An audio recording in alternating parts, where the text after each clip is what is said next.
Hey, and welcome to the first video of the Rusty Nut.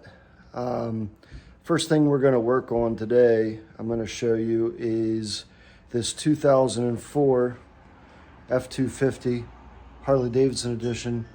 It's mine. I bought it 2 months ago, not running, diagnosed it. It was a high-pressure oil pump. I replaced that. She runs great now, but I have some other things I got to tidy up. Number one is the rear backing plate and parking brakes on both sides. I'm going to show you in this video how to do one side. It's the same as the other.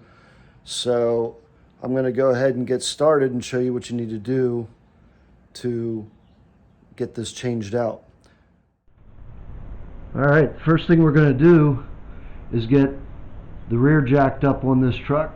Take the tire off, and we can start breaking that hub apart to get into the backing plate.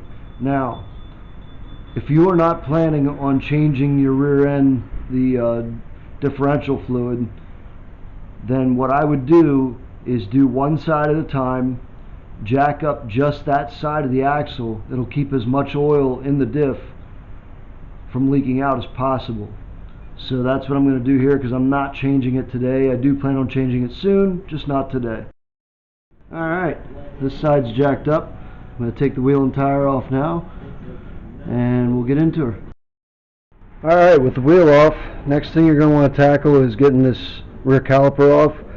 So when I do this, I take it off at the bracket. I don't take the caliper off the bracket. It's just easier that way. So the first thing you're going to want to do is this top bolt right here, and there's one down below it, 18mm socket. Let's get them off. So I'm not sponsored by Harbor Freight or anything like that, but I will tell you, this Earthquake XT half-inch drive battery powered impact, 20-volt lithium, does a lot of heavy duty around this garage, and it works fantastic. I've had it for not quite a year yet, but it has never skipped a beat on me. Let's get this caliper off. And forgive the use of chrome sockets. I know this should be an impact, but it's my garage. I do what I want.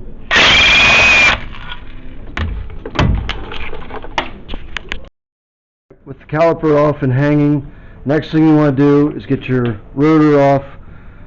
Contrary to popular belief, the rotor and the hub are not combined units. They're not one unit.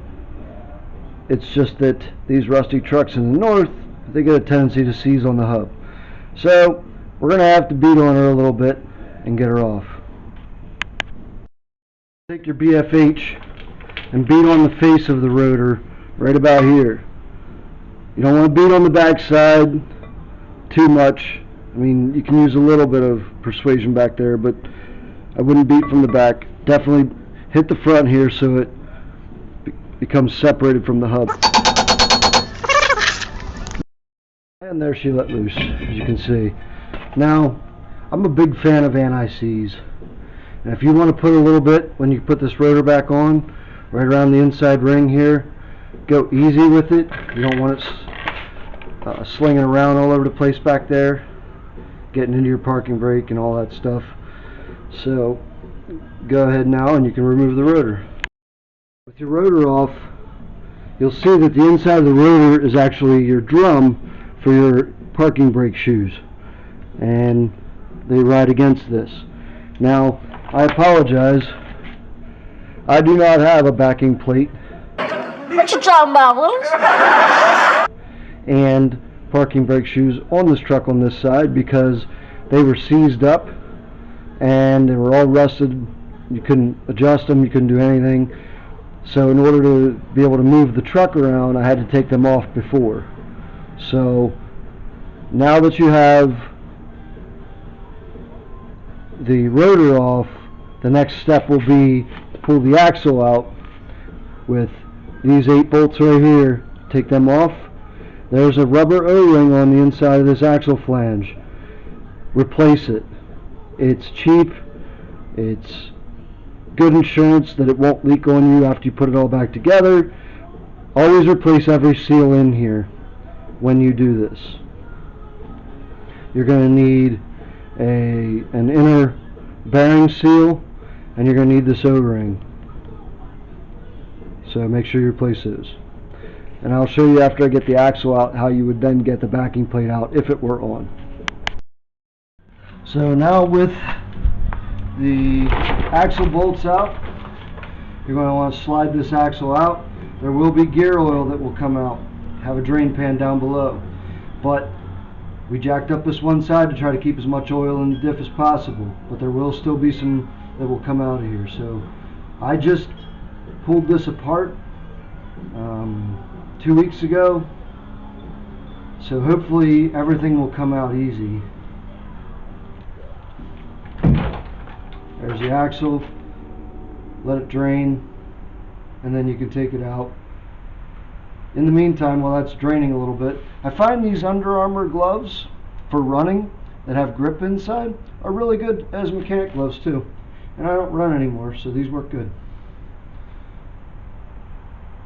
Now let's take the axle out. Alright, next thing you're going to do is take the axle nut off, and there's a specialty socket for this. This one is the part number is a 776-9180. I forget who makes it, but I got it at Napa. That's a good place to get it. So inside that axle nut there are 4 indents that these teeth will go into. Get those locked into place, and then remember that this is the left side, so it is left-handed threads. So you're going to want to put your ratchet on clockwise to get this axle nut off. And once you get her loose, you can just take her off by hand. Have yourself a towel or something like that sitting by that you can put this stuff on that's clean. Don't just lay it on your dirty shop floor. Keep this stuff clean because your bearings are in there and you don't want junk in your bearings. Also inside there will be your outer bearing. You can see in there. As you start to pull this hub off, that bearing's going to walk out. Do not let it hit the ground. Don't let it hit in your drip pan or anything that's going to dent the cage on that bearing. So the next step is to pull this hub from here. Mine's loose, as you can see already, because I just did it a couple weeks ago. So I'm going to pull this off now, and I'll show you the bearings. So another little trick, getting that hub off if it gives you a fight.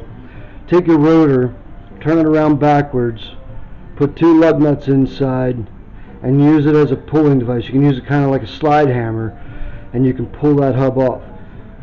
It's not the ideal way because gear oil will get on your drum inside, and you're going to have to make sure you brake clean and clean that out really good, or you're going to glaze the surface of that drum. So, but it does work, and I managed to keep my seal intact that I just put on, so I can probably reuse it. Now, at this point, you have to decide what you're going to do. So, if you are just replacing the parking brake shoes, you can stop at this point and start taking the shoes off. The keepers are on both sides. You'd get your springs off first, get those out of the way, then get your keepers, and you can take that assembly off of there and then put it all back together. If you're replacing the backing plate, I would recommend you buy a loaded backing plate from Dorman. That's what I bought for this truck because my backing plates are rusted through. And that has the backing plate with all the brake shoes already attached to it. And it's real simple to put on. And I'll show you here in a minute how that happens. So what you're going to want to do to get the backing plate off is there are 4 studs sticking out the back of the hub here. Takes a 15-16 socket. Why it's not metric, I don't know. But you're going to put that on, take all 4 of those nuts off. And then imagine your backing plate on this bracket. The whole thing will just come off as one assembly. Alright, after you have all the nuts off, then you can go ahead and pull your backing plate off. Again, imagine there's a backing plate on here. Pull this whole bracket off. Maybe. I have all the nuts off, but it's going to need a little persuasion.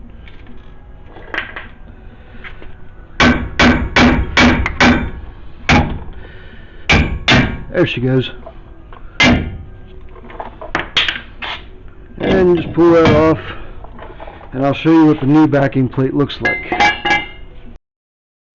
Alright, this is the left side, rear. This is a 926-271 Dorman. And so a mistake that I made, be careful when you're looking online. I bought ultra power ones first. They were around the same price.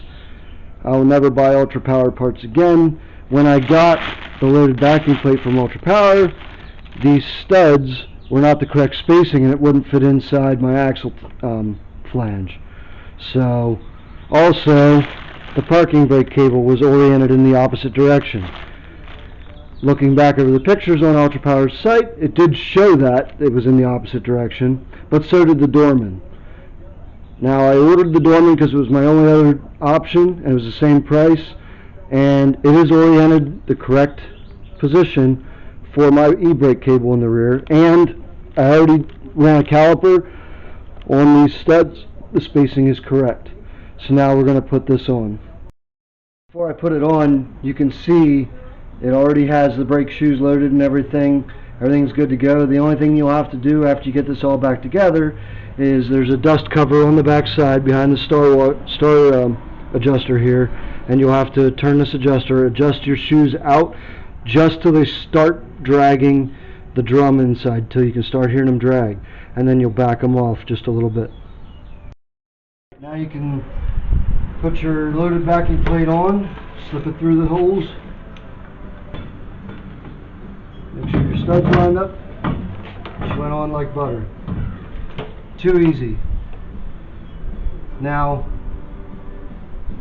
I would probably do yourself a favor. I'm a big fan of anti-seize. As I said before, I'd put a little bit of anti-seize on the studs back here, let the nuts go back on, just to save yourself issues later down the road if you have to replace this again or get into here for any reason. I am anti-seize. I am your friend. So these are lock nuts, by the way. Don't get scared when you get them on so far and then they get tight. It will happen.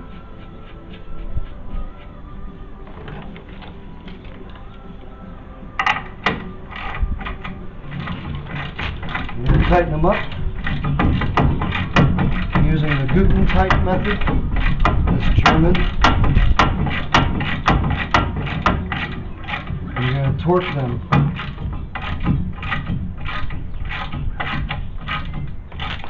To the click click, that to that torque.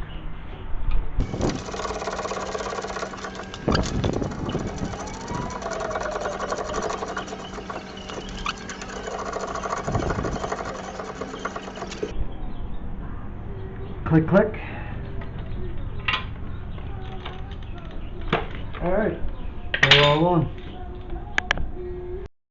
You're going to put your hub back in, make sure your new seal is on, drive that on, just tap around the edges, it'll go on fairly easy, make sure it's in the whole way. Looks like maybe I need to do a little work on mine. This flange was bent out a little bit because I had replaced it before and I'm reusing it. It must have bent out when I pulled it off. So go ahead at this point, you can put a little bit of gear oil inside this rubber seal here to help it fit onto the flange of the spindle here.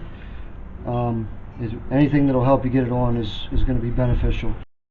Alright, go ahead and slip your hub back on now. You've got the back lubricated a little bit. Just do it carefully and pushes right on. Real easy like.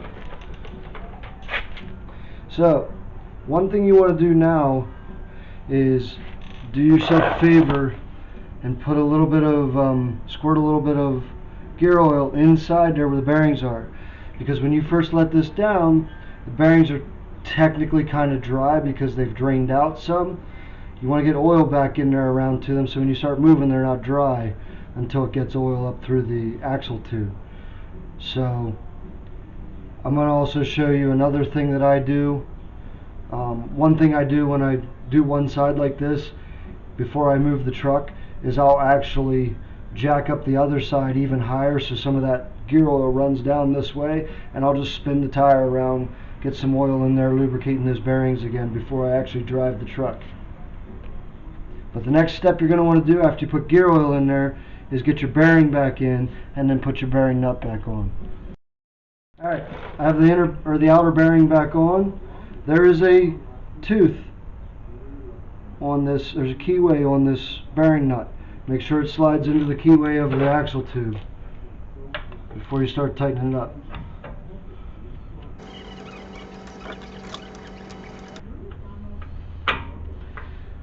There we go. And remember, it's going to be left-handed thread, so you're going to go counterclockwise to tighten this nut up. Use your bearing socket. Start by hand.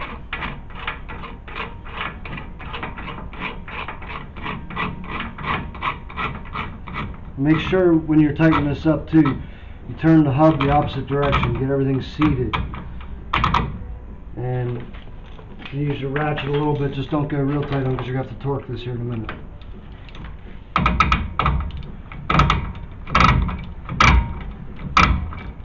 Just go till it's fairly snug. I'm the wrong way. There we go. Getting there. Alright, everything's spinning nicely, free. So now the torque spec for this hub nut is if you're reusing the bearings, which we are here, is 60 foot-pounds, and then you back it off 7 clicks on this hub nut. What that means is you'll see this hub nut is grooved. It actually rotates inside of each other, and then you're going to back it off 7 clicks of the nut. So I'll show you what that looks like here. Get this lined up in there. And we'll go to 60 foot-pounds.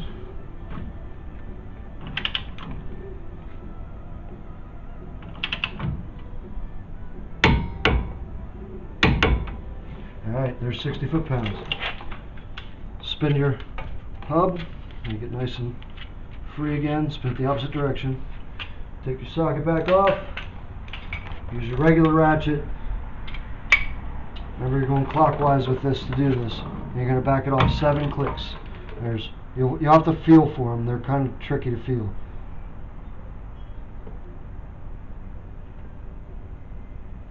One, 2, 3, 4, 5, 6. I think that might be 7 actually. So I'm going to leave it there. We spin good. Yay for us. Now at this point we can put our axle back in, try to retain some of the oil we're leaking out of here. I'll show you that O-ring.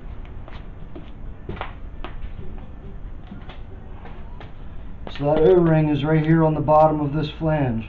Mine's brand new, so I'm reusing it. But you should replace it if you haven't done it like recently.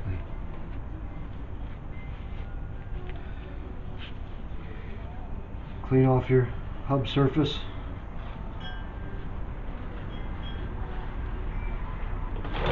Stick your axle in, line up the splines. Sometimes fun to do, sometimes it goes easy. You just gotta play around with it. Alright, get in there. Tilt. There we go. You gotta tilt the axle back, line it up, then line your hub up with it. Use a little bit of persuasion to get that back in there. And that's your O-ring sealing inside. And then you can put your axle nuts back on the outside here. Or your axle bolts that hold this in.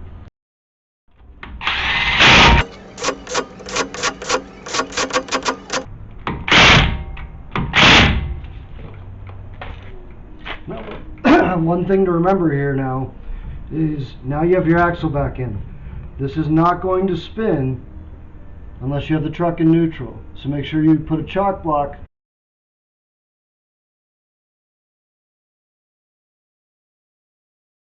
somewhere on the front, depending on what slope you're on, if you're facing forward or backward. Chock block the truck and then put the truck in neutral. Be safe and chock block both sides of the tire, and you'll know it won't go anywhere. At this point, it's a good time to get your parking brake cable back on. I have mine zip tied back here to the axle because I needed to keep it out of the way while I was driving the truck. Let's see, it's back there. But I'll go ahead and start putting that on now. Getting your parking brake cable back on and in place. Now would be a good time to put your rotor back on, and we'll clean up this hub a little bit. I have some gear oil around it and stuff. We'll clean that up, and I'll also clean the inside of the rotor there where I had some gear oil. So let's get the rotor on. Alright, at this point you can stick your rotor back on. If you need to, these brake shoes are floating back here. They're pinned, but they're still floating. I need to turn you a little bit. You might have to adjust these with your hands a little bit to guide them inside the brake drum.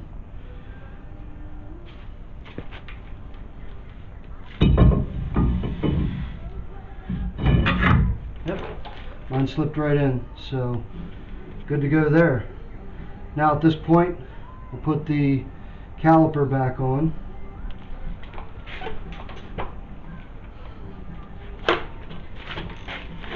You might have to spread your brake shoes back open to get it on the rotor. Depends if it drifted at all on you.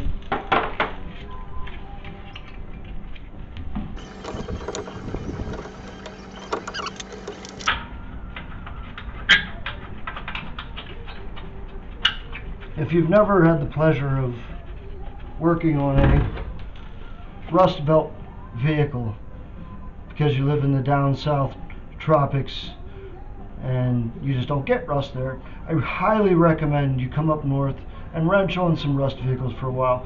It'll really make you appreciate what you've got back home.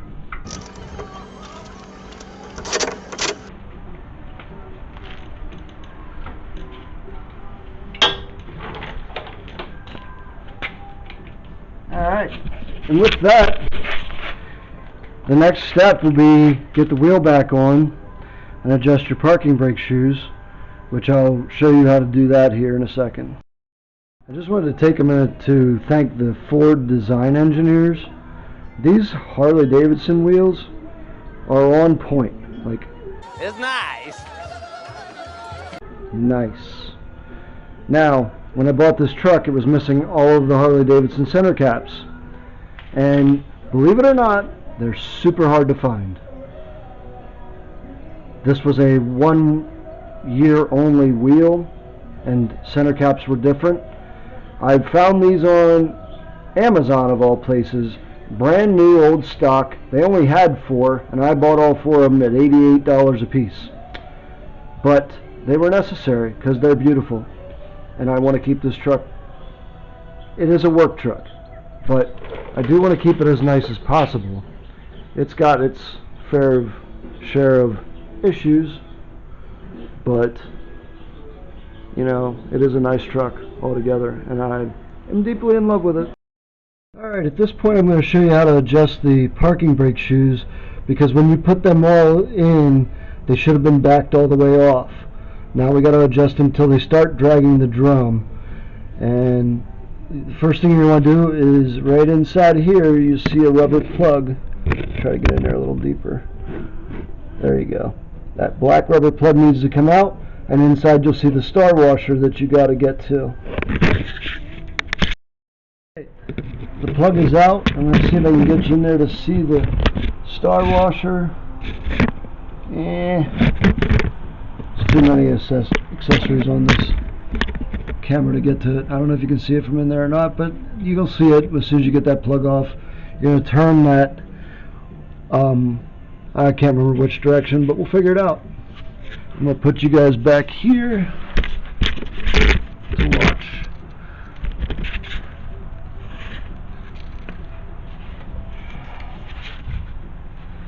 At this point you want your truck in neutral, by the way, so you can turn the wheel.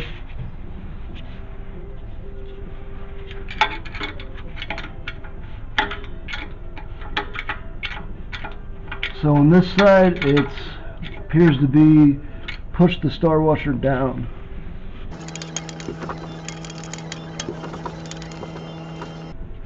One thing that can help you here too is you can put your e-brake on so it pushes the shoes out, and then release it and it'll center those shoes.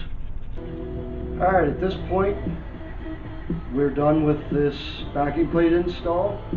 I have the shoes adjusted until they stopped the wheel, and then I backed them back off about almost 2 full turns of the star washer. Might have to play with them a little bit after that just to make sure they're not dragging. Take it for a drive, make sure you're not heating up. If they are, take a screwdriver with you to adjust that star washer down even more if you have to. There's also, from what I've heard, ways, since these are supposed to be self-adjusting, you can back up and throw the e-brake on until it stops you, let it off, just do it in reverse a few times, and it'll help adjust them. I don't know if I've ever had a lot of success with that, but it could be me.